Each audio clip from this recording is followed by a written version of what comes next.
నేను మీ శివ, మీరు చూస్తుంది ఆర్ఎస్ వర్డ్స్. మీకు ఈరోజు చెప్పబోయే టాపిక్ బ్యాంక్ అకౌంట్ ఫ్రీజ్ అయిందా, ఎందుకు ఫ్రీజ్ అవుతుంది, అన్ఫ్రీజ్ చేయడం ఎలా అనే అంశాన్ని తెలుసుకుందాం. బ్యాంక్ అకౌంట్ ముందుగా ఎందుకు ఫ్రీజ్ అవుతుందనే అంశానికి వస్తే, బ్యాంక్ అకౌంట్ మీరు కేవైసీ చేయకపోవడం వల్ల కూడా బ్యాంక్ అకౌంట్ ఫ్రీజ్ అవుతుంది, లేదా చాలా కాలంగా మీరు అకౌంట్ని యూజ్ చేయకపోతే కూడా బ్యాంక్ అకౌంట్ అనేది ఫ్రీజ్ అవుతుంది, లేదా అన్యూజువల్గా మీకు తెలియకుండా మీ ప్రమేయం లేకుండానే మీ అకౌంట్కు ఎక్కువ మోతాదులో లేదా తక్కువ మోతాదులో డబ్బులు వచ్చినాయి, అవి స్కామ్కి సంబంధించిన డబ్బులు అయితే మీ అకౌంట్ ఫ్రీజ్ అవుతుంది. అలాగే సైబర్ సెక్యూరిటీ వాళ్ళు కూడా మీ అకౌంట్ ఫ్రీజ్ చేసే అంశం ఉంది. ఇది ఏ విధంగా ఫ్రీజ్ చేస్తారంటే, ఆర్బీఐ గైడ్లైన్స్ ప్రకారం అన్ని బ్యాంకులకు ఇదే ఉత్తర్వులు ఉన్నాయి. మీ అకౌంట్ స్కామ్లో కానీ ఏదైనా ఇన్వాల్వ్మెంట్ ఉన్నప్పుడు ఫ్రీజ్ అయిపోతుంది. అన్ఫ్రీజ్ చేయడం ఎలా?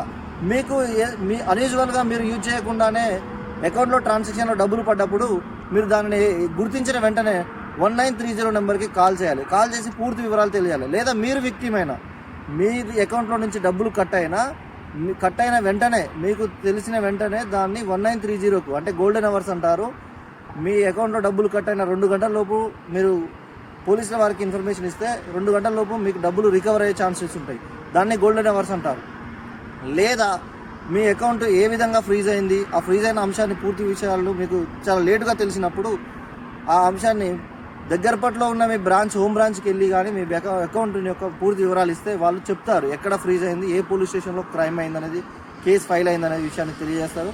అట్టి విషయాల్ని ఇక్కడే కాదు, కొన్ని బయట రాష్ట్రాలలో కూడా ఫ్రీజ్ చేసే అవకాశం ఉంటుంది. దానికి మీరేం చేయాలంటే, అక్కడ ఉన్న పోలీస్ స్టేషన్ వారి యొక్క నెంబర్ తీసుకొని వారికి ఫోన్ చేస్తే వారు అక్కడి నుంచి మీకు ఎఫ్ఐఆర్ కాపీని, ఏదైతే పిటిషన్ ఉన్న కాపీని మీకు ఫార్వర్డ్ చేస్తారో అక్కడ నుంచి బ్యాంకుకు వెళ్ళి బ్యాంకులో అన్ఫ్రీజ్ చేయించుకోవాల్సి వస్తుంది.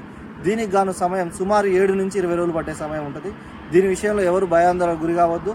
ఎట్టి పరిస్థితుల్లోనూ ఈ ఫ్రీజ్ అయ్యే ప్రక్రియలో ఎలా ఉంటుందంటే, ఆన్లైన్ బెట్టింగ్ ఆడడం వల్ల లేదా ఈ క్రిప్టో కరెన్సీలో ఇన్వెస్ట్ చేయడం వల్ల కానీ, లేదా అనాథరైజ్డ్గా ఎవరైనా ట్రాన్సాక్షన్ చేసినప్పుడు కానీ జరుగుతుంది.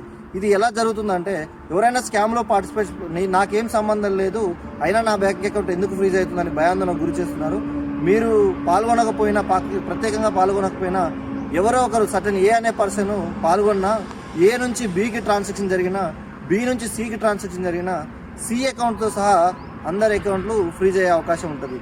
1, 2, 3 లేయర్స్ వరకు బ్యాంక్ అకౌంట్ అనేది ఫ్రీజ్ అవుతుంది. ఇటు విషయాన్ని గమనించగలరు. అనాథరైజ్డ్ యాప్స్ని ఏది యూజ్ చేయకూడదండి. ఇది నేను చెప్పదలుచుకున్నాను. Thank you all.